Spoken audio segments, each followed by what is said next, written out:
Round 8 action was the Battle of the Tigers down here at Werribee. Werribee versus Richmond and David Rees-Jones. It was an interesting game. We came and saw Richmond at the start of the game. Some big bodies, some big names. They certainly came out to play, but Werribee doing the damage when it counted.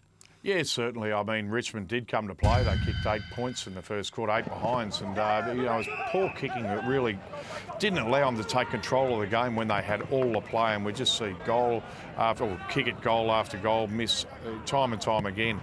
This was the first goal of the match, kicked by Crichton late in the quarter, and was able to put the Werribee team in front and, in a quarter that was really dominated by the Richmond team. But in the second quarter, it was all Werribee. Their centre line really got on top, led by Jared Moore. I thought he was terrific, especially in the second quarter, and they did a terrific job. They were fantastic. The battle of the big men was really interesting. We had Stevenson, we had Marich, of course, for Richmond, and then we had Brown coming back after most of the season off.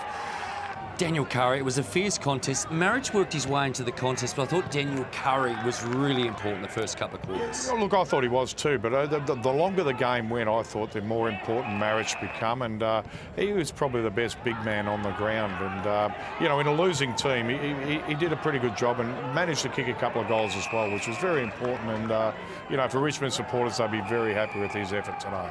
We saw a couple of injuries too to Richmond. It meant they were 2 men down in most of that second half. And they made a bit of a surge in that third quarter, but Ben Warren kicked goals in the second half, did some important things, and they certainly ran over the top of them in that last quarter. And that's what I think Werribee really did. They're contributors right across the ground. Great mark there by Marich, and serviceable game from him, but not enough of his teammates did enough. But with Werribee, I thought they were good contributors right across the ground, and guys, Ben Warren was probably down in the first half, had a terrific second half. So that's what makes them a very, very good team. They're a very good side, Werribee. They've only lost to Box Hill and Port this year. They're 5-2 and surging towards the top of the ladder.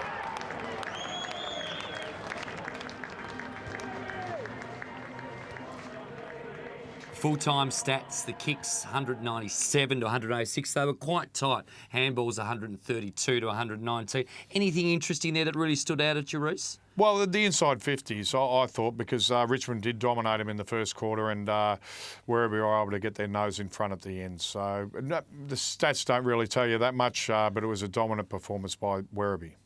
Centre breaks 14 to 10, and you mentioned about those midfielders. They really got on top, and I know you said to us at the start of the game, David, that the midfield duel was where it was going to be won and lost, and they got on top and did the damage. Yeah, led by Jared Moore. He was terrific all day, and they had winners right across the game, Sherlock and Co as well.